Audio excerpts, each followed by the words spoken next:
Hi అండి. అందరూ బాగుండాలి, అందులో మేము ఉండాలి. ఈరోజు నేను గుత్తి దొండకాయ కర్రీ చూపిస్తున్నాను. మీరు కూడా చూసేయండి. ఇప్పుడు దొండకాయ కూర, దొండకాయ ఫ్రై ఇలా చేసుకుంటూ ఉంటారు కదా, అలా కాకుండా అప్పుడప్పుడు ఇలా కూడా చేయండి. అందరూ ఇష్టపడతారు, పిల్లలకు కూడా నచ్చుతుంది. టేస్ట్ అయితే చాలా బాగుంటుంది. ఇలా దొండకాయలని 4 భాగాలుగా కట్ చేయాలి. చూడండి నేను ఎలా కట్ చేశాను. అలా కట్ చేసి ఆయిల్ వేసి వేయించుకోండి. కొద్దిగా ఉప్పు, పసుపు కూడా వేసి వేయించుకోండి. వేయించుకున్న తర్వాత కాసేపు వేగిన తర్వాత, కాసేపు అంటే కొద్దిగా వేగనియండి, కొంచెం వేగితేనే బాగుంటాయి. తర్వాత ఇంకో బాండీలో నేను అల్లం, వెల్లుల్లిపాయ, చెక్క, లవంగాలు, యాలకులు, కొబ్బరి, ఎండు కొబ్బరి, బిర్యానీ ఆకు, ఉల్లిపాయలు వేసి వేయించుకుంటున్నాను. అవి స్మూత్గా, కొద్దిగా మెత్తగా స్మూత్గా అవుతుంటాయి కదా, బాగా డ్రై రోస్ట్ కాకుండా కొద్దిగా స్మూత్గా అయ్యే వరకు వేయించుకోవాలి. వేయించుకున్న తర్వాత అవి మిక్సీ బాగా చల్లార్చుకొని మిక్సీ పట్టేసుకుందాం. మిక్సీ పట్టేసి ఆయిల్ వేసి ఆ గ్రేవీ వేసేద్దాం.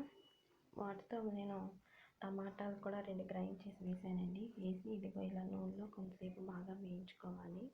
2 పచ్చిమిరపకాయలు కూడా కట్ చేసి వేసాను.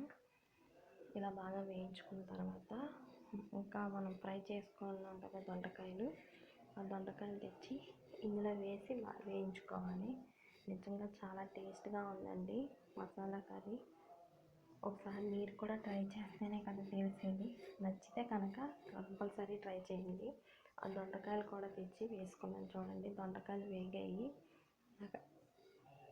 అవైతే కింద అడుగుని కొంచెం బ్లాక్గా కూడా వచ్చాయి, అంటే మాడలేదు, కొంచెం బ్లాక్ కలర్లో వచ్చాయి. అలా ఏగినాయి దొండకాయలు, చాలా బాగున్నాయి, అసలు భలే ఏగినాయి. కర్రీ కూడా చాలా టేస్ట్గా ఉంది. అందులో దొండకాయలు వేసిన తర్వాత అందులో కొద్దిగా కారం, ఉప్పు, ఇంకా ఉప్పు ఎంత పడిద్దో అంత తగినంత ఉప్పు వేసుకొని కొద్దిగా వాటర్ పోసి కలిపేసుకోండి. వాటర్ పోసి కాసేపు మూత పెట్టేసేయండి. నేను ఇప్పుడు ఏం వేసానని చూస్తున్నారు కదా, నూనె కొద్దిగా తక్కువగా అనిపిస్తే నేను దొండకాయలు వేయించాను కదా, పసుపు వేసాను నూనెలో. ఆ నూనె ఇందులో పోసాను అనమాట. కలర్లు రెడ్గా కనబడుతుంది కదా, పసుపు వేసానండి. పసుపు, ఉప్పు వేసి దొండకాయలు వేయించుకున్నాను కదా, ఆ నూనె ఇందులో పోసాను అనమాట. పోసిన తర్వాత కొద్దిగా వాటర్ వేసి కలిపేసుకోండి. కలిపేసి మూత పెట్టి కాసేపు వదిలేసేయండి. ఒక 10 నిమిషాలు ఉడకనివ్వండి చిన్న మంట మీద. అదిగో వాటర్ పోసాను. వాటర్ పోసి ఒక 10 నిమిషాలు ఉడకనివ్వండి. మూత పెట్టేద్దాం. కర్రీ రెడీ అయిపోయింది. చూడండి నిజంగా కూర అయితే చాలా టేస్ట్గా ఉంది. మీరు కూడా ఒకసారి ట్రై చేసేయండి. నచ్చితే లైక్ చేయండి, సబ్స్క్రైబ్ చేయండి. ప్లీజ్ కొత్త ఛానల్ సపోర్ట్ చేయండి. చూడండి ఉడుకుతుంది.